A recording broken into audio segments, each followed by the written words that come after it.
अच्छा जी, सबसे पहले ये चीज़ ये है कि हमने गिट को स्टार्ट किया था, गिट के कुछ बेसिक ऑपरेशंस कवर किए थे। आज हमारा जो फर्स्ट एजेंडा होगा वो हम गिट अब स्टार्ट करेंगे। आपके अभी भी कुछ बेसिक कमांड्स रहती हैं गिट की, लेकिन हम उसे कवर करेंगे कोशिकली गिटहब के साथ।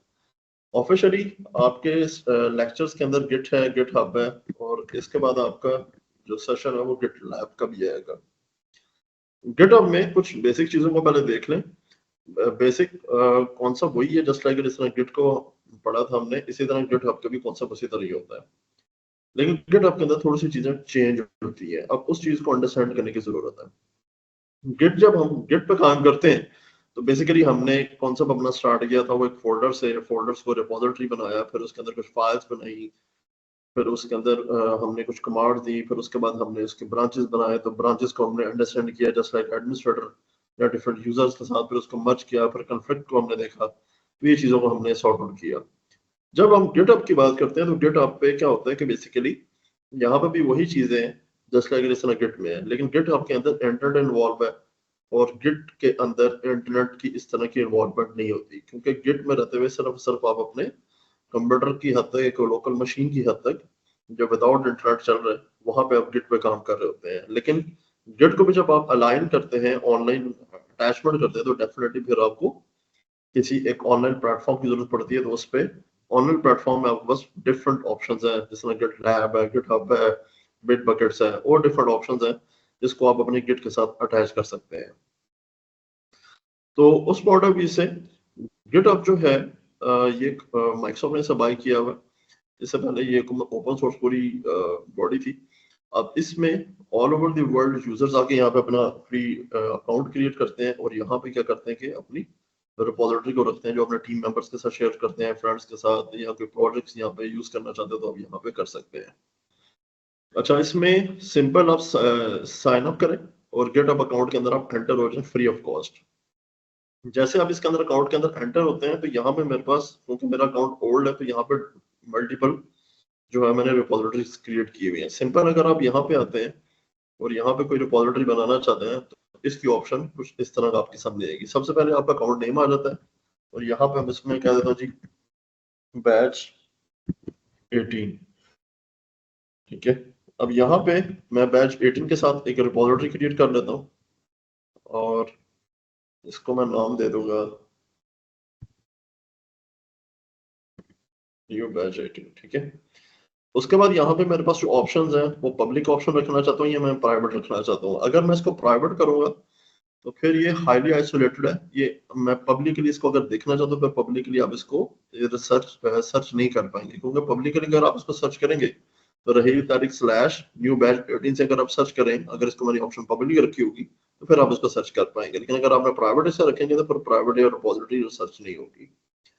उसके बाद जैसे हम अपने लोकल सिस्टम पे एक फोल्डर बना देते थे, फोल्डर्स के अंदर जो सबसे पहली कमांड देते थे वो क्या देते थे, गिट इनिट की। ठीक है, गिट इनिट की कमांड इसलिए दी जाती थी, उस फोल्डर को हम एक रिपोजिटरी बनाना चाहते हैं, तो उससे क्या होता था कि वो अपनी गिट की सर्विस को उसके अंदर अनेबल कर देता है। तो इसी तरह से यहाँ पे जब आप कोई रिपोजिटरी बनाते हैं, तो आप इनिशियलाइज दिस रिपोजिटरी को लाजमी इसमें चेक करते हैं कि एट द रीडमी फाइल्स। तो यहाँ पे वो क्या करेगा, इस रिपोजिटरी को इनिशियलाइज कर देगा। इसके बाद क्या करेगा, क्रिएट रिपोजिटरी। क्रिएट रिपोजिटरी करेंगे तो यहाँ पे एक रिपोजिटरी इसमें क्रिएट होगी है बैच 18 के नाम से। ठीक है, न्यू बैच 18। तो ये वही उसी तरह की रिपोजिटरी है जिस तरह इससे पहले हम एक लोकल सिस्टम पे देखते आ रहे थे, क्योंकि हमने बेसिकली एक वीएम बनाई हुई थी माइक्रोसॉफ्ट अज़ूर के अंदर, और वहां पे हमने रिपोजिटरीज के अंदर उस पर काम कर रहे थे। अब इसके अंदर रहते हुए यहाँ से वही फाइल अगर कोई न्यू बनाना चाहो, ठीक है, फाइल न्यू बनाई जा सकती है। फॉर एग्जाम्पल मैं कहता हूँ कि यहाँ पे मैं कहता हूँ फाइल का नाम लिख दे देता हूँ टेस्ट फाइल 01 के नाम से। ठीक है, तो अब ये क्या है कि हमारी डेवऑप्स टेस्ट फाइल के नाम से आएगी। इसके बाद यहाँ पे इसमें कमेंट करूंगा, कमेंट करने के बाद सिंपल कमेंट करो, तो यहाँ पे इस तरह आप इसके अंदर काम कर सकते हैं। अगर आपके सिस्टम में कोई फाइल्स पड़ी हैं वो यहाँ पे लेके आना चाहते हैं वो ले आए, या न्यू फाइल्स यहाँ पे क्रिएट करना चाहते हैं तो न्यू फाइल्स यहाँ पे क्रिएट कर सकते हैं। अब एक छोटा सा ओवरव्यू था गिटहब के अंदर। अगर आप आए, ठीक है, अगर मैं यहाँ पे लेके जाऊं, गिटहब दोबारा से .com करूं और इसके बाद इस पे, हाँ मैं यहाँ पे ले लेता हूँ, फॉर एग्जांपल मैं गूगल पे ले लेता हूँ और मैं कहता हूँ कि माइक्रोसॉफ्ट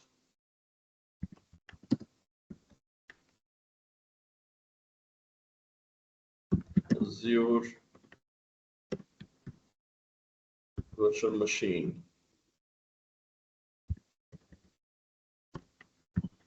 template।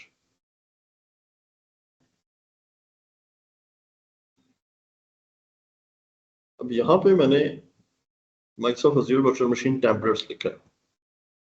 अब यहाँ पे अगर मैं इस पर टेम्पलेट्स पे डिफरेंट लिंक्स हैं, इस लिंक को मैं ओपन करता हूँ, इस पे क्रिएट वर्चुअल मशीन। अब यहाँ पे इसने लिखा हुआ डिप्लॉय वर्चुअल मशीन। अब नीचे उसने पूरा का पूरा मुझे क्या दिया हुआ है, जैसन का कोड दिया हुआ है। इसके बाद अगर मैं इस पे आऊँ जैसन के कोड पे, तो मुझे माइक्रोसॉफ्ट के अकाउंट पे ले जाएगा। फॉर एग्जाम्पल अगर माइक्रोसॉफ्ट अकाउंट में ओपन कर दूं यहाँ पे, तो मुझे ये डायरेक्टली यहाँ से ये ले गया इस पे टेम्पलेट्स पे। तो यहाँ पे माइक्रोसॉफ्ट अंदर अज्यूर में रहते हुए इवन अगर मैं इसको यहाँ पे कस्टम टेम्पलेट ऑप्शन सर्च करूँ, कस्टम टेम्पलेट्स,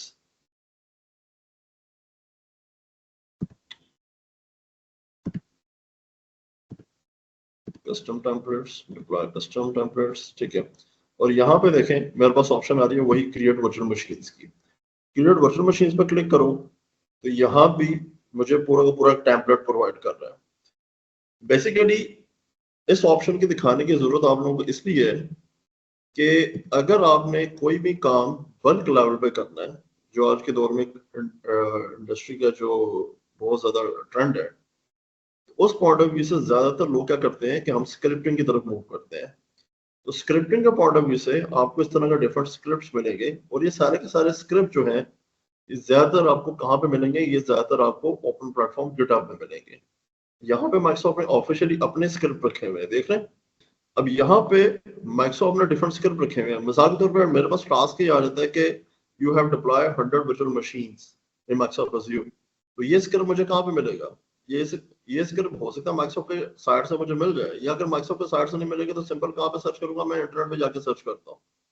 तो अगर इंटरनेट पे सर्च करूंगा तो मुझे वो डायरेक्टली कहाँ पे लेके जाएगा, गिटहब पे। गिटहब पे किसी पर्सन ने कोड लिखा होगा जो मुझे हेल्प करेगा 100 वर्चुअल मशीन क्रिएट करने के लिए। इसी तरह से अगर हमने यहाँ पे अभी एक रिपोजिटरी क्रिएट की है, तो इस रिपोजिटरी के अंदर कोई हम अपना कोड रख दें, कोई स्क्रिप्ट रख दें जो खुद के लिए भी हेल्पफुल है और इवन अपने टीम मेंबर्स के लिए भी हेल्पफुल है, और उसको अगर हम पब्लिकली रख लेते हैं, कोई ऐसा कॉन्टेक्ट जो कोई भी पर्सन हमारे इस कॉन्टेक्ट को यूज करके, एक तो फ्री ऑफ कॉस्ट हमारी मार्केटिंग हो जाती है और हमें अपने स्किल सेट्स का भी पता चल जाता था कि इसको हमने यूज कैसे करना है। लेकिन सिंपल गिट के अंदर रहते हुए ये काम हम नहीं कर सकते, क्योंकि अगर गिट के अंदर रहते हुए सिस्टम के अंदर अगर आपने रिपोजिटरी बनाई होती है तो उस रिपोजिटरी को क्या पब्लिक सर्च किया जा सकता है? नो, नहीं किया जा सकता ना। तो सिंपल वो वाली रिपोजिटरी सिर्फ आपके इंडिविजुअल सिस्टम की हद तक है। तो ऑफिशियली आप उस तरह प्रोफेशनल लेवल पे इस तरह के गिट को आप नॉर्मली यूज करते नहीं है, क्योंकि स्टार्ट हम वहां से क्यों लेते हैं बेसिकली, कि बेसिकली हमने गिट को अंडरस्टैंड करना होता है कि गिट एक्चुअल में है क्या। एक्चुअल में जो हमारा गोल जो जाके सेट होता है वो गिट हब पे या गिट लैब पे या बिट बकेट्स पे या एडब्ल्यूएस गिट्स पे, इस तरह की चीजों में जाकर ज्यादा चीजें हमें समझ आती है, क्योंकि यहाँ पे भी बेसिक चीजें वही होंगी जो पहले हम पढ़ कर आए हैं। लेकिन यहाँ पे ऑप्शन थोड़ी सी चेंज हो जाएंगी। यहाँ पे हमारी लोकल टू अटैच रिमोट के साथ अटैचमेंट्स हो जाएगी, यहाँ पे रिमोट टू रिमोट अटैचमेंट्स होगी। तो ये चीजें जो हैं हमारे लिए काफी ज्यादा नॉलेजेबल है और यूजफुल भी है इंडस्ट्री के पॉइंट ऑफ व्यू से। तो अब स्टेप बाय स्टेप हमने इस चीज को लर्न करना है कि भाई यहाँ पे अगर रिपोजिटरी बनाते हैं, अब इस रिपोजिटरी के अंदर हमें क्या क्या चीजें मिलेंगी, इसमें क्या क्या फीचर्स मिलेंगे। सबसे पहली चीज ये है कि जैसे यहाँ पे मैंने रिपोजिटरी बनाई, यहाँ पे इसने एक ब्रांच क्रिएट कर दी। जब हम लोकल रिपोजिटरी बनाते थे तो वहां पे एक ब्रांच क्या बनती थी by default, first branch master, master बनती थी ना। Yes sir. Yes sir. ठीक है, यहाँ पे जब आप रिपोजिटरी क्रिएट करते हैं तो यहाँ पे सबसे पहली ब्रांच क्या बनती है, मेन ब्रांच। मेन। ठीक है, यहां से इस पे क्लिक करें। जब मैं इस पे व्यू और ब्रांच करूंगा, ठीक है, तो यहाँ पे मुझे एक डिफरेंट डैशबोर्ड में ले जाएगा, क्योंकि जनाब साहब आपके पास एक ब्रांच है, तो यहाँ से अगर मैं नई ब्रांचेस बनाना चाहूँ तो यहाँ से नई ब्रांच बनाई जा सकती है। ठीक है, ये सिंपल। अब जैसे मैंने इसे क्रिएट किया है, हाँ, यहाँ पे काम आपके लिए और ज्यादा इजी हो सकता है जो लोग बिल्कुल GUI पे काम करने वाले हैं। जिस तरह मैंने यहाँ पे बना दी, ऑपरेशन ब्रांच बना दी, फिर मैंने यहाँ पे कर दिया जी, हम कह देते हैं कि जी नेटवर्क ब्रांच बना देते हैं। ठीक है, तो इस पॉइंट ऑफ व्यू से इस तरह मल्टीपल ब्रांचेस क्रिएट की जा सकती है। ठीक हो गया। वापस आते हैं अगर इस पे रिपोजिटरीज पे, अब इस पे देखें अगर, तो डेव ब्रांच होगी, नेटवर्क ब्रांच होगी और ऑपरेशन ब्रांच होगी, और यही एक फाइल test1 के नाम से। तो डेफिनेटली वही, अगर मैं किसी भी ब्रांच पे जाऊं तो ये टेस्ट फाइल 01 सब ब्रांच में नजर आएगी। वही सेम वही चीज जो पहले हम गिट पे कर आए हैं। ठीक है, ऑपरेशन पे जा रहा हूँ तो उसमें भी वही टेस्ट फाइल नजर आ रही है। उसके बाद इसमें और क्या क्या फीचर्स आपको मिलते हैं, ये सारे फीचर्स को हमने इसमें लर्न करना है। मेन चीज इसके अंदर ये आती है कि यहाँ पे एक पुल रिक्वेस्ट की जो ऑप्शंस आती हैं, इस पुल रिक्वेस्ट को कैसे हमने मैनेज करना है। जिस तरह हमने गिट के अंदर जब हमने दूसरी ब्रांचेस के अंदर मर्जिंग को यूज किया था, तो जब हम किसी दूसरी ब्रांच के जाके दोबारा से एक ब्रांच के अंदर आके उस फाइल को मर्ज करते हैं, ठीक है, तो फिर वहां पे कमांड क्या यूज की जाती थी, मर्ज। गेट मर्ज। जी, यहाँ पे नॉर्मल गिट मर्ज की कमांड तो नहीं यूज करते हैं, यहाँ पे सिंपल हम न्यू पुल रिक्वेस्ट करेंगे और वो उसे मर्ज कर देगा। ठीक है, अब यहाँ पे हमारे सामने डैशबोर्ड होता है, उस डैशबोर्ड को ये बताता रहता है कि जनाब साहब आपकी किस ब्रांच के अंदर क्या चीज आपने चेंज किया और ये कौन सी ब्रांच के अंदर चेंजेस होने जा रही है। तो ये सारा का सारा कंट्रोल आप इस पुल रिक्वेस्ट डैशबोर्ड पे मैनेज करते हैं। लेकिन इस डैशबोर्ड पे यहाँ पे मल्टीपल चीजें होती हैं। यहाँ पे सिर्फ ये चीज नहीं होगी, हर किसी याद रखिएगा कि सिंगल अकाउंट्स के अंदर रहते भी आप काम करते हैं और मल्टीपल अकाउंट्स में भी आप इस पे काम कर रहे होते हैं। ये चीज बड़ी ख्याल से देखी जाती है इसमें। खासतौर पे मेरे पास अकाउंट है यहाँ पे, इस अकाउंट का नाम है रहील तारिक के नाम से। ठीक है, अब यहाँ पे एक कंपनी के 2 अकाउंट्स और भी हो सकते हैं, और हो सकता है कि हमने उन अकाउंट्स को कोई मेन कंट्रोल दिया हुआ है, या इस अकाउंट को मेन कंट्रोल दिया हुआ है तो दूसरे अकाउंट्स को जो है सब कंट्रोलर्स पे दिया हुआ है, एज अ सब एडमिन बनाया हुआ है। तो उस सूरत में भी अगर जब हम इन अकाउंट्स को भी आपस में मर्ज करने की कोशिश करते हैं, तो वहां पर भी सारी चीजें इसी पुल रिक्वेस्ट पे हम देख रहे होते हैं कि कौन सी रिक्वेस्ट कहाँ पे गई है। ओके, कंफ्यूजन होगी यहाँ पे, जब इसे करके देखेंगे तो फिर देखिएगा ये काम करता कैसे है। उसके बाद एक्शंस है। एक्शंस में तो सिर्फ हम यही चीज चेक करते हैं कि भाई क्या चीज उसने एक्ट की है, क्या नहीं किया। उसके बाद इसमें प्रोजेक्ट आ जाता है कि प्रोजेक्ट्स में हमें देख रहे होते हैं कि किसके पास हमने क्या राइट्स दिए थे। उसके बाद यहाँ से फाइल को विकी पेज पे लेके जाना चाहते हैं। सिक्योरिटी पे काफी चीजों को हम इस पर डिस्कस करेंगे। उसके बाद जो एक इम्पोर्टेंट एरिया है सेटिंग्स में, जो चीज हम इसके अंदर कवर करेंगे, कोलैबोरेटर्स में क्या है कि यहाँ पे हम जो है अगर मल्टीपल फर्दर कोई यूजर ऐड करना चाहें या किसी और अकाउंट्स को यहाँ पे इनविटेशन देना चाहें जिसको आप एडमिन राइट्स देना चाहते हैं, ठीक है, तो यहाँ पे आप इसको ऐड कर सकते हैं। ये देख रहे हैं ऑप्शन ऐड पीपल्स की। उसके बाद ब्रांचेस के ऑप्शन, जो ब्रांचेस का कंट्रोल नॉर्मली गिट के लेवल तक नहीं था, लेकिन गिट आप पे ये कंट्रोल होता जरूर है। ठीक है, यहाँ पे अब देखिए ब्रांच प्रोटेक्शन रूल का कॉन्सेप्ट आ जाता है कि आप किस ब्रांच और किस ब्रांच टू ब्रांच को कंट्रोल करना चाहते हैं। मतलब कि मेन ब्रांच के ऊपर कोई कंट्रोल ऐड करना चाहते हैं या नहीं, या मेन ब्रांच के ऊपर कोई प्रोटेक्शन लगाना चाहते हैं। मिसाल तौर पर मैं कहता हूँ जी मेन ब्रांच पर प्रोटेक्शन लगा दी जाए ताकि कोई भी दूसरी ब्रांच का जो पर्सन है वो मेन ब्रांच में आके मर्ज फाइल ना कर सके। ठीक है, तो फिर आप यहाँ पे उस ब्रांच को प्रोटेक्शन लगा देते हो, करके देखेंगे इसमें। उसके बाद इसमें रिक्वायर पुल रिक्वेस्ट है, स्टेटस चेंज करना चाहते हैं, तो डिफरेंट यहाँ पे आपके पास ऑप्शंस आपको यहाँ पे मिलेंगे। अब स्टेप बाय स्टेप सारी चीजों को देखते हैं तो इसमें देखते रहते हैं क्या क्या चीज हम इसमें कवर कर सकते हैं। उसके बाद अगर मैं इसमें आता हूँ, ज्यादातर पे अभी हम वापस उसी ओल्ड टॉपिक की तरफ आते हैं ब्रांचेस में, और मैं इसमें मेन पे हूँ। मेन पे आने के बाद मैं नेटवर्क्स पे आ जाता हूँ और दोबारा सब इसमें मैं कोई फाइल नहीं क्रिएट करता हूँ इस पे, मैं इसमें कह देता हूँ जी test02 के नाम से एक फाइल,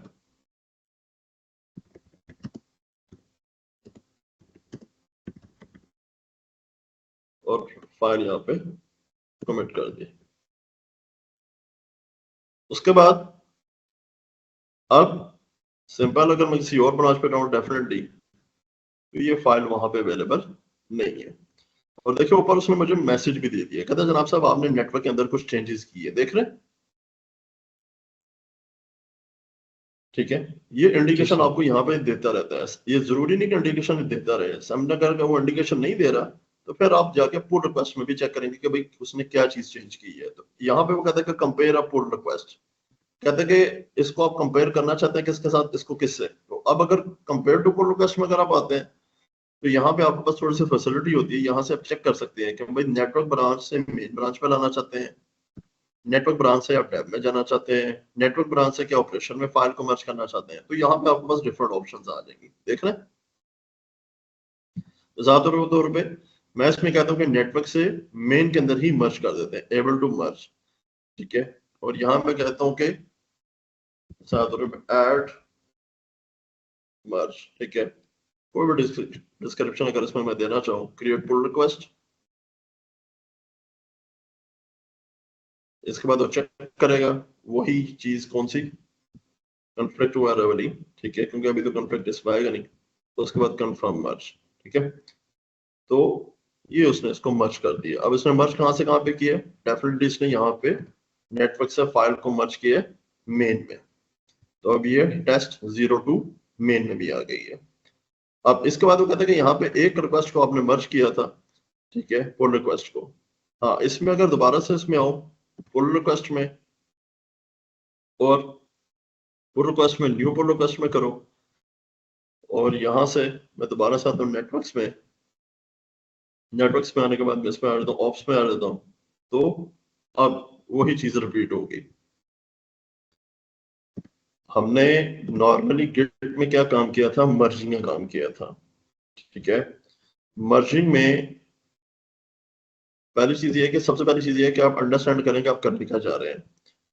सबसे पहली चीज ये थी कि मैं नेटवर्क ब्रांच में गया, जहां तक कोई कंफ्यूजन तो नहीं नेटवर्क ब्रांच में रहते हुए? No sir. ठीक हो गया। नेटवर्क ब्रांच में हमने टेस्ट फाइल 2 क्रिएट की। ठीक हो गया। ठीक है, साथ रहे मेरे।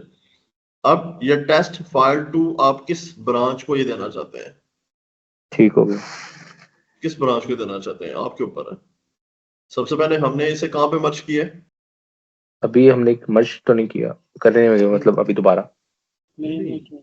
सबसे पहले हमने इसको मेन में मर्ज किया था ना। जी। सबसे पहले हमने नेटवर्क ब्रांच को मेन ब्रांच में मर्ज किया है। ठीक हो गया।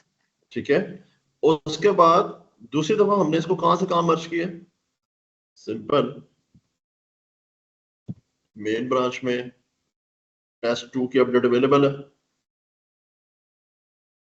इसके बाद आप आ जाए यस। डेव ब्रांच में, डेव ब्रांच के पास test2 की इंफॉर्मेशन है? है। कहां से है? नहीं है, इसमें नहीं है। नहीं है। उसके बाद ऑपरेशंस, ऑपरेशंस में है कि ऑपरेशन में नहीं भी है? नहीं होगी। लगे है। बंदे ऑपरेशन में नजर नहीं आ रही है। नहीं होगी। अब आप स्क्रीन शो हुई है। अच्छा, अभी हमने दो में मर्ज की है, हमने ऑपरेशंस में कर दी है और नेटवर्क्स में कर दी है।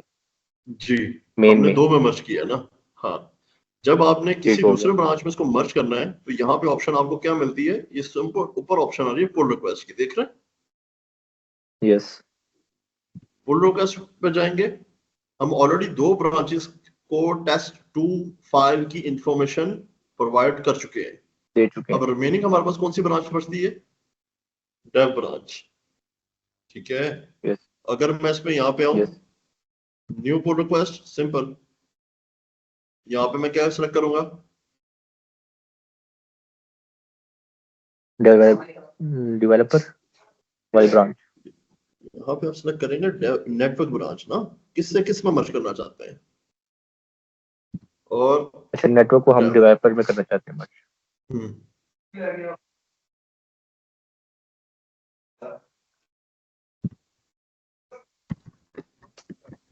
नेटवर्क में हमने टेस्ट 02 फाइल क्रिएट की, उसे हमने मर्ज किया सबसे पहले पेन में, नेटवर्क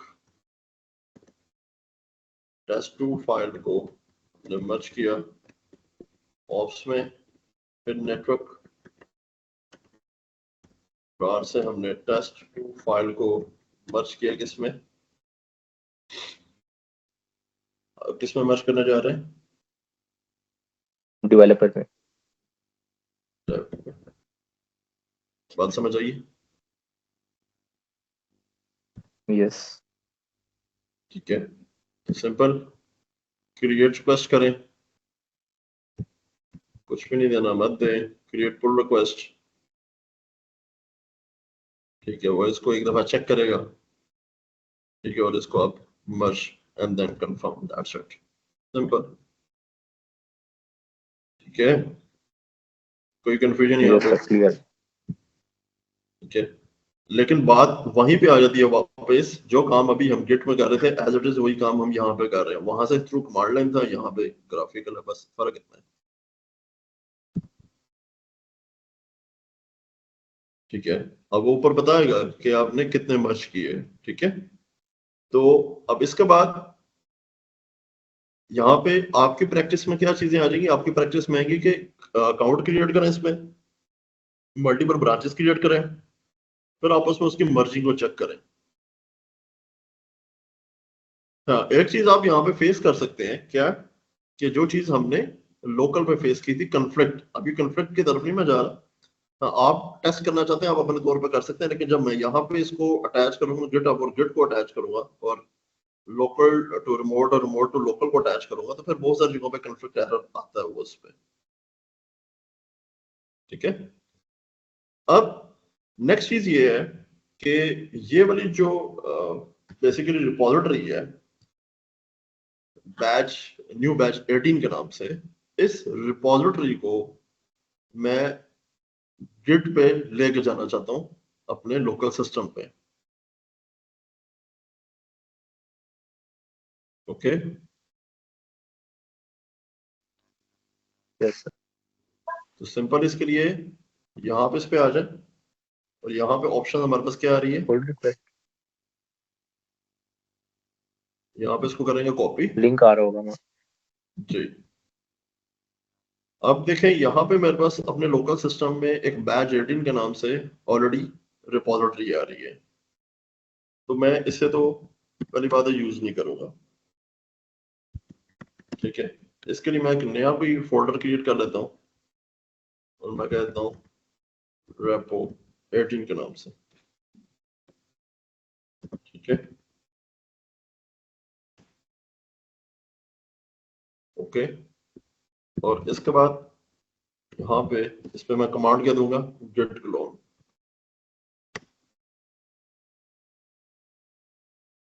ठीक हो गया, और इसके बाद अगर मैं इसमें चेक करूँ तो न्यू बैच 18 ये रिपोजिटरीज यहाँ पे आ गई। अभी क्लोन करने से बात खत्म नहीं होती, क्लोन करने से सिर्फ उसको लिंक करेगा, अभी फर्दर इंफॉर्मेशन उससे प्रोवाइड नहीं की। ठीक है, क्योंकि अगर फर्दर इंफॉर्मेशन में आप आते हैं तो फर्दर इंफॉर्मेशन में अब देखें गिट ब्रांच अगर मैं यहाँ पे करता हूँ तो वो मुझे मेन शो करा रहा है, लेकिन एक्चुअल में देखा जाए तो न्यू बैच 18 में कितनी ब्रांचेज हैं,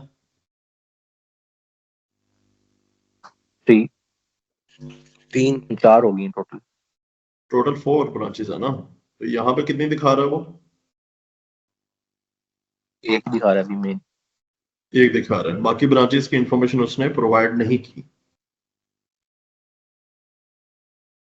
ठीक है, नॉर्मली जब हम गिट क्लोन कमांड यूज करते हैं तो फिर हम कुछ डिफरेंट कमांड्स और भी यूज करते हैं कि सारी इंफॉर्मेशन लेके आने के लिए, तो फिर उसमें गिट फैच कमांड भी यूज की जाती है, फिर हम इसमें गिट पुल कमांड भी यूज करते हैं।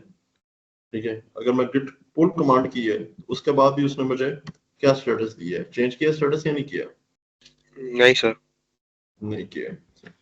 इसके बाद इसमें ये किया जाता है समटाइम, अगर इस तरह जो है वो इंफॉर्मेशन पूरी कंप्लीट प्रोवाइड नहीं कर रहा, तो फिर हम इसमें क्या करेंगे, सिंपल गेट चेकआउट। हमारे पास वहां पे कौन सी ब्रांच है, ऑपरेशन के नाम से, ठीक है। और यहाँ हम अगर इसमें चेंज करूं तो मुझे कह रहा है कि जनाब साहब जो आपका कंप्लीट नेम है वो क्या नाम आएगा, ओरिजिन ऑप्स के नाम से आएगा ये, क्योंकि जो रिमोट ब्रांच होती है उसके साथ आप ओरिजिन का स्विच यूज करते हैं। अब इस पे देखें, ओरिजिन का स्विच यूज किया है तो इसने क्या यहाँ पे काम किया है, पढ़ के बताएंगे। Switching to origin or ops.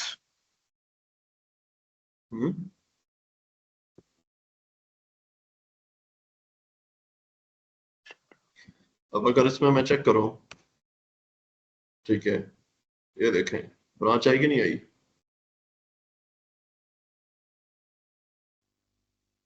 Yes sir, आ गई। आई ना। ये ओरिजिन डालने से आएगी, यानी ओरिजिन जब हम कमांड में ऐड करें। जी नहीं, ओरिजिन तो आपको मस्ट ऐड करना पड़ता है, क्योंकि जो आपकी रिमोट रिपोजिटरी होती है ना, रिमोट रिपोजिटरी जो आपकी फर्स्ट होती है ये ओरिजिन के साथ आती है, ठीक है। जो लोकल होती है वो सिर्फ मास्टर के साथ जाती है, जो रिमोट आएगी वो ओरिजिन स्लैश उसको मेन करना पड़ता है, ठीक हो गया। ठीक है। उस पे जब बाकी आगे सारी हम जितनी भी ब्रांचेस होंगी आगे वो भी आगे लोकली आ जब हम जाएंगी। पढ़ेंगे ना इसको कल, जब मंडे को लेक्चर पढ़े कर रहे होंगे तो मंडे को चीज बताऊंगा जब हम ओरिजिन देते कहाँ पर है, ठीक है। तो क्या ओरिजिनल बाय डिफॉल्ट होता है या उसे भी चेंज किया जा सकता है, लेबल होता है, ठीक है। ओके। उसके बाद हमारे पास कौन सी ब्रांच है, अच्छा सर, ये क्वेश्चन है, आपने बोलो। इस ऑप्स ब्रांच में स्विच किया है, वो उस ब्रांच में क्यों नहीं गया? ये हेड डिटेक्ट का ये क्यों आ रहा है ऑप्शन? कोई कौन सा आपने वेट कमिट कर, की थी पहले इसमें? है? क्या कह रहे हैं, ठीक है, कंटिन्यू करें, कंटिन्यू करें। वेट कर लो थोड़ा सा, ठीक है। अब इस वक्त मुझे वो किस ब्रांच में शो करवा रहा है,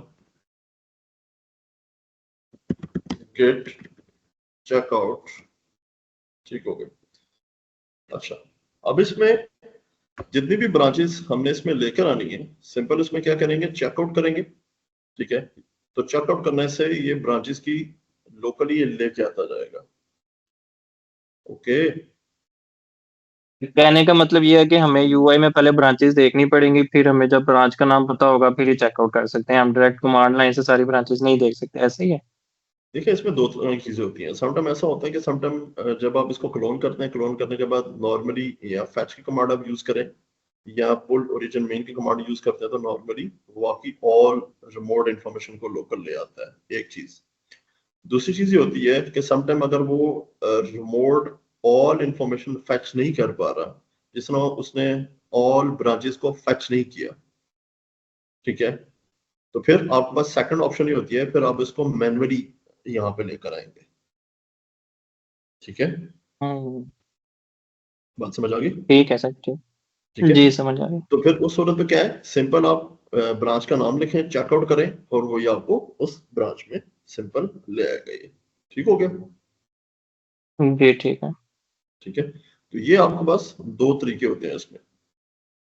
अब फर्दर ये चीज है कि जैसे जैसे मैं इसमें चेकआउट करता जाऊंगा ये ऑल इंफॉर्मेशन यहाँ पे वो उसमें ले आएगा। अब नेक्स्ट चीज ये भी आ जाती है कि अब इसमें जिस तरह मैं अभी यहाँ पे हूँ मेन ब्रांच में, अब मेन ब्रांच में रहते हुए अगर मैं इसको ग्राफिकली इसको व्यू करना चाहूँ,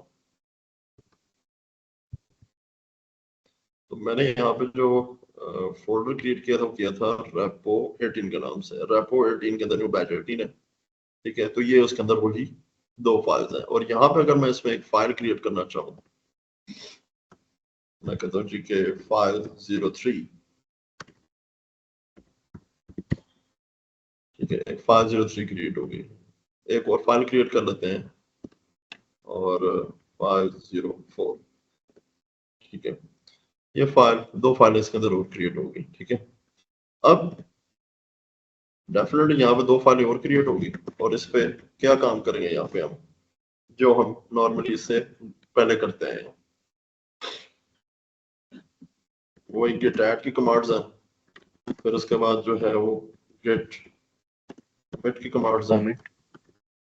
ठीक है, और हम कहते हैं रिमोट 01, ठीक है, तो ये हमने फाइल्स को कमिट कर दिया, ठीक है। अब इसमें क्या ये फाइल्स रिमोट पे जाएंगी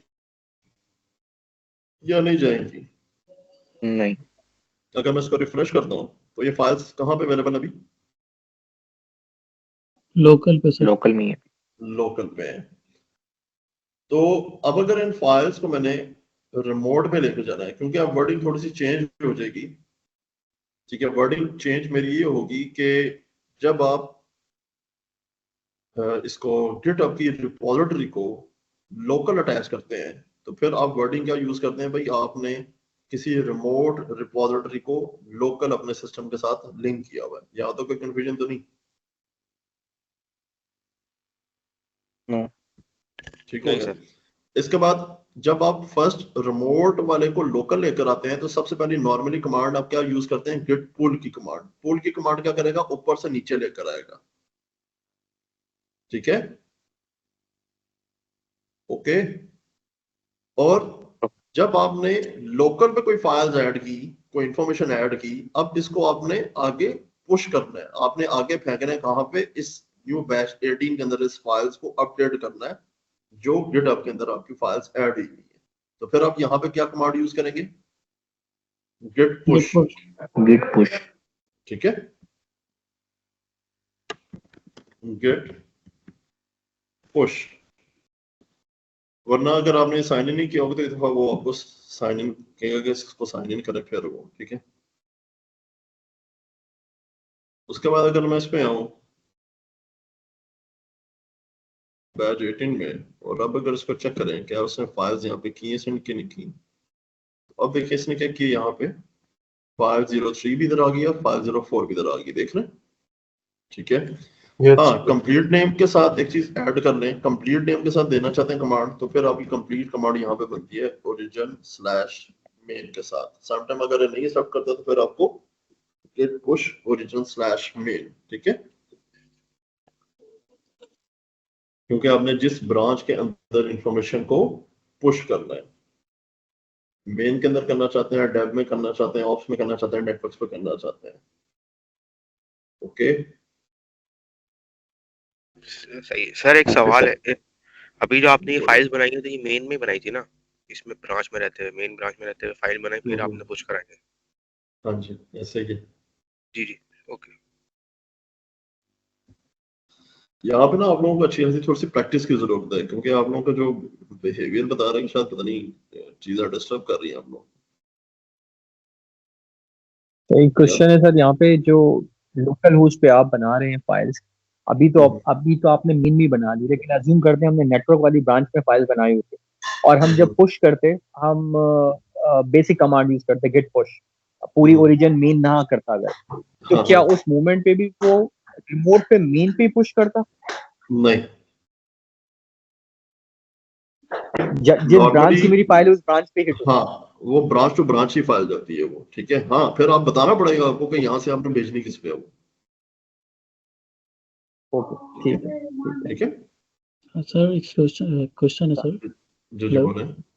सर ये जो ऑथेंटिकेशन इन योर ब्राउजर लिखा है इसने, ये गिटहब क्यों ऑथेंटिकेट कराया इसने? लेट सपोज कोई एबीसी यूजर था जो रिमोट साइट से पुश कर रहा था, तो क्या उस एट दैट टाइम भी उससे बोलेगा कि यार आपका जो है वो गिटहब जो है वो ऑथेंटिकेट नहीं है? ये इसने हाँ ऑथेंटिकेशन डेफिनेटली, क्योंकि मेरा तो ऑलरेडी साइन इन था ना, इसलिए तो इसने प्रॉम्प्ट ही किया बस। जब एक न्यू यूजर होगा तो उसके लिए तो ऑथेंटिकेशन मस्ट मांगेगा ये, राइट सर। ठीक है। क्योंकि देखें अगर ऑथेंटिकेशन नहीं मांगता तो फिर तो आपके लिए भी बड़ा मसला है ना, कोई भी आके आपकी रिपोजिटरी के अंदर कुछ भी फाइल पुश करके चला जाएगा, आप कहेंगे भी ये क्या हुआ, ठीक है सर। ठीक है। अच्छा जी, अब इसमें बड़ी माइनर चीजें हैं और बड़ी देख के करने सर वाली मेरे चीजें। जी 2 बोलें। क्वेश्चन है, हाँ जी बोलें।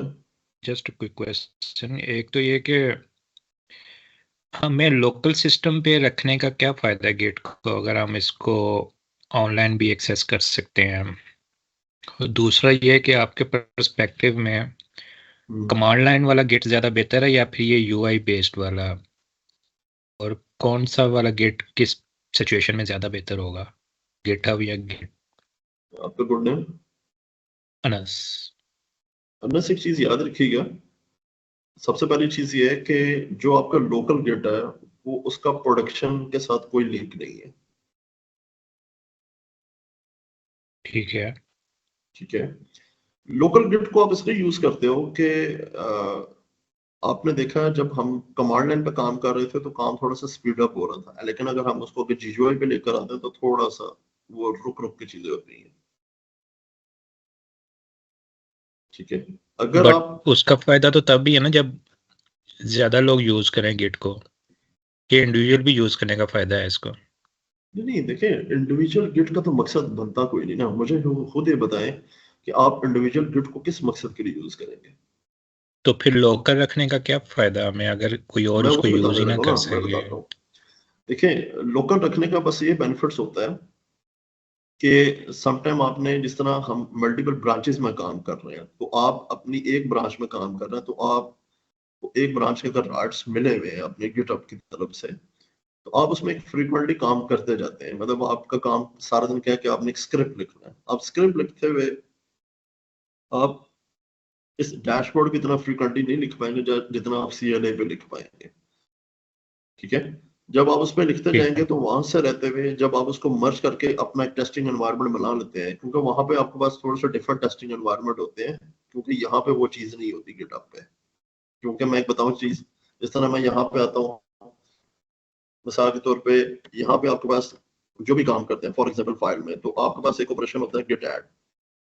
ठीक है, गिट ऐड की कमांड आप यूज करते हैं, तो गिट ऐड की कमांड के बाद आप कहते हैं कि नहीं, फाइल को मैंने देखा है लेकिन फाइल में कुछ अभी मिस्टेक है, तो मैं यहाँ पे रुक जाता हूँ, या फाइल को यहाँ पे रहते हुए मैं फाइल को हाइड कर देता हूँ। ठीक ठीक है, है। फाइल को आपने 100 लाइन्स लिखी। ठीक है, अब 100 लाइन्स फौरी तौर पे आपको कॉल आती है अनस के, अनस आपने जितना भी प्रोजेक्ट पे काम किया है, जो आप कर रहे थे, वो फौरी तौर पे हमने आगे अपने क्लाइंट को चेक कराना है, फौरी तौर पे उसकी टेस्टिंग करवाएं। आप कहते हैं यार जो अभी रिसेंटली जो मैंने लाइंस लिखी है 100, मैंने तो उसकी अभी टेस्टिंग ही नहीं की। जब तक मैं इसकी टेस्टिंग इंडिविजुअल नहीं करूंगा, मैं इसको क्लाइंट को कैसे टेस्ट कराऊंगा, है कि नहीं। ठीक है। ठीक है, तो ये काम अगर आप यहाँ पे ओपनली लिखते हैं, तो इस ओपनली लिखते हुए लाइंस को कहाँ पे लेके जाएंगे। आपके पास तो गिटहब पे रहते हुए कोई ऐसा मोड नहीं होता कि वहां पे किसी लाइंस को हाइड कर दें या छुपा दें, क्योंकि ये वैसे ही ओपन प्लेटफॉर्म है। यहाँ पे आपके पास सही। ऑप्शंस होती हैं, यहाँ पे डिफरेंट कमांड्स को यूज करते हुए आपने पूरी 100 लाइंस को हाइड किया, आपने कहा भाई ये मेरी कमिट है, फाइनल कमिट थी, इसको अब तुम टेस्ट करो, मुझे अपना काम करने दो। सही है। ठीक है। बात समझ आई। आपने आपने ये कहा टेस्टिंग होगी, उन्होंने कहा हाँ टेस्टिंग होगी, आपने कहा ठीक है दैट्स इट, आपने दोबारा से उसको रिवर्ट किया, एक कमांड यूज की रिवर्ट की, आपने दोबारा जो आपकी 100 लाइन थी वो दोबारा से हाईलाइट हो गई, आपने दोबारा से अपने काम वहां से स्टार्ट कर दिया। ठीक हो गया सर। ठीक है, इसका डिफरेंट पर्पसेस है ना, क्योंकि हर डेफिनेटली कोई प्रोडक्ट बनाई है उसका कोई ना कोई तो यूज केस होगा ना, ऐसा तो नहीं कि प्रोडक्ट बनी है उसका कोई यूज केस नहीं है। ठीक है। ठीक है, तो इस पॉइंट ऑफ व्यू से ये काफी ज्यादा एज अ, जो लोग गिटहब पे काम कर रहे थे उनके लिए फिर बहुत ज्यादा फ्रूटफुल होता है कि वो फिर गिट को इसलिए ज्यादा प्रेफरेंस देते हैं कि भाई किसी जगह पे अगर हम कॉन्फिडेंस नहीं है जो हम काम कर रहे हैं, तो इस प्लेटफॉर्म पे रहते हुए बहुत सारी चीजों को हम हाइड कर देंगे। ठीक है, किसी को एडमिनिस्ट्रेटर को शो ना हो, कुछ ना हो, तो बड़ी चीजें आपको यहाँ पे मिल जाएंगी। अभी वो चीजों को मैंने टच नहीं किया था, वो मैं आगे चल के करूंगा, तो फिर हम यहाँ पे कर ठीक हो सकते हैं। गया सर। ठीक है, ठीक है सर, गॉट द आंसर। हाँ, फिर बहुत सारी ऐसी होती है कि आपने किसी बात पर ओल्ड कमेंट में वापस जाना पड़ता था, वो जाना पड़ता था, तो जितना इजी जो ट्रैकिंग का कॉन्सेप्ट आपको गिट में मिलता है, इतना गिट पे ट्रैकिंग का कॉन्सेप्ट नहीं मिलता। सही है। ठीक है, आई थिंक तो ये चीजें उस्मान बड़ी को होती कोई है। क्वेश्चन पूछना है। जी जी, उस्मान पूछो। उस्मान कैमरा बंद कर दे बस। अच्छा जी, इसके बाद उस्मान क्वेश्चन पूछना तो पूछना, मैं फिर आगे चलूंगा नहीं तो। अच्छा जी, इसके बाद जो है अब बात थोड़ी सी अब आगे लेके चले, तो उसमें ये चीज है कि जब हम नॉर्मल गिट पे रहते हैं, गिट पे अभी हमने फाइल्स बनाई, फाइल को यहाँ पे पुश किया, फाइल को वहां से पुल करेंगे, ये सिर्फ एक नेक्स्ट स्टेप था, बेसिक तो सर स्टेप, बड़ा बेसिक। क्वेश्चन जी ये जी था जी बोले। कि गिट में कोड तो डेवलपर्स लिखते हैं और आगे ट्रैकिंग भी वो डेवलपर्स ही होते हैं जो ट्रैक कर रहे होते हैं, तो उन्होंने कोड को टेस्ट करना होता है। तो यहाँ पर एक डेवऑप्स का क्या रोल होगा कि वो जस्ट वो पुश किया करेगा और क्लोन किया करेगा कमांड्स? देखिए डेवऑप्स का क्वेश्चन आपका अच्छा, काफी, मैं इसको कर देता हूँ क्लियर। एक चीज ये होती है कि आपके पास दो तरह की जॉब्स हैं। आपके पास जॉब ये होती है कि भाई कोड भी आप खुद लिखोगे, अगर being a full stack engineer और डेवऑप्स इंजीनियर हो, तो कोड को आप डिप्लॉय भी खुद ही करेंगे, टेस्टिंग भी खुद ही करेंगे, डिप्लॉयमेंट भी खुद ही करेंगे। एक चीज ये होती है कि जब आपकी दो टीम्स अलग हैं, मतलब कि आपकी डेवलपर टीम अलग है और डेवऑप्स की टीम अलग है, तो फिर कोड लिखेगा जरूर वो कोड लिख के आपको गिट के अंदर भेज देगा कोड, भाई ये गिट के अंदर आप कोड चला दो। तो फिर ज्यादातर उसका जो रोल होता है जो डेवलपर का, वो गिट की हद तक होता है, वो गिट पे उसका कंट्रोल इतना ज्यादा नहीं होता। ठीक है, वो कोड आपको लिख के सिर्फ यहाँ पे पुश करेगा, आगे यहाँ पे गिट पे रहते हुए फर्दर कोड के टेस्टिंग मर्जिंग वगैरह फिर आप यहाँ पे फर्दर आप खुद उस चीज को करते हो। लेकिन गिट आपका ज्यादातर कंट्रोल डेवलपर्स को ही दिया जाता है, वो डेवऑप्स टीम्स को प्रॉपर हैंडओवर जरा कम ही दिया जाता है। ठीक है, लेकिन बहुत सारी ऐसी जगहों पे हमने देखा कि वहां पे भी दे सकते हैं, क्योंकि जब हम गिटहब पे रहते हुए इसको मल्टीपल टूल्स के साथ जब हम ऐड ऑन करते हैं, जिस तरह आगे हम इसको इसके स्टैक पाइपलाइन के अंदर ऐड करेंगे, मैवन्स में या जेनकिंस पे या डॉकर्स पे, कुबरनेटिस पे, तो वो सारा जो फ्लो जो सेट करता है वो डेवऑप्स इंजीनियर ही करता है, वो डेवलपर नहीं फिर इस चीज को देखता। बात समझ रही इस चीज की?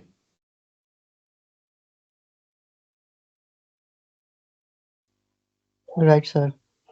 ठीक है, क्योंकि उस्मान हमेशा याद रखना, इंडस्ट्री में जो जिस रोल के ऊपर आप काम करते हो, हमेशा उसमें दो तरह की जॉब्स आपके सामने होती हैं।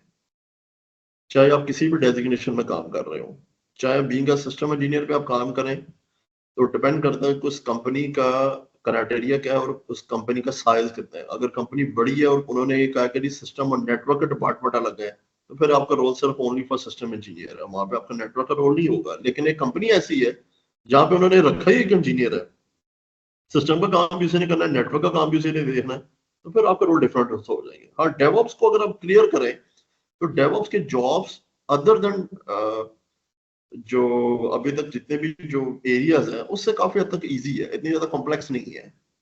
हाँ, डेवऑप्स की जॉब्स आपके लिए दरदर सर तब बनती है जब आपको कोडिंग एनवायरनमेंट जो है वो दे दिया जाता है, भी कोडिंग एनवायरनमेंट भी आप हैंडल करेंगे। वहां पे जो है वो अच्छा भला जो डेवऑप्स इंजीनियर जो सीधी सी बात है, जो 10-12 टूल्स पढ़ के अपने आप को बड़ा 30 बार हाथ समझते हैं, उसके बाद जब उसको कोड दे दिया जाता है तो उसके हाथ में उधर ही भूल जाते हैं। अब बात समझ रही है इसमें? जी सर। ठीक है, हाँ, वहां पे चीजें उसके लिए चैलेंज जरूर बन जाती हैं कि भाई ये टास्क तो मेरा नहीं था, अब मुझे ये भी दे दिएगा, अब मैंने इसको देखना कैसे चीज। अच्छा, नेक्स्ट कैंडिडेट है सर आपके जहूर। जी जहूर। भी थोड़ा सा टच करना चाहिए। देखें, शुरू में पहले लेक्चर में मैंने कहा था, या आई थिंक दूसरे लेक्चर में, अपना हिसाब हमारा जो है वो ऐसा ना रखें बिल्ली और कबूतर वाला, थोड़ी सी आंखें खुली रखनी चाहिए और रियलिटी फिगर को एक्सेप्ट करना चाहिए, और थोड़ी सी दोस्ती करने लैंग्वेज के साथ तो अच्छी चीज होगी। अदरवाइज तो आपको डिफरेंट जगहों पे या डिफरेंट मौकों पे जो है वो इस चीजें फेस करनी पड़ेगी। ये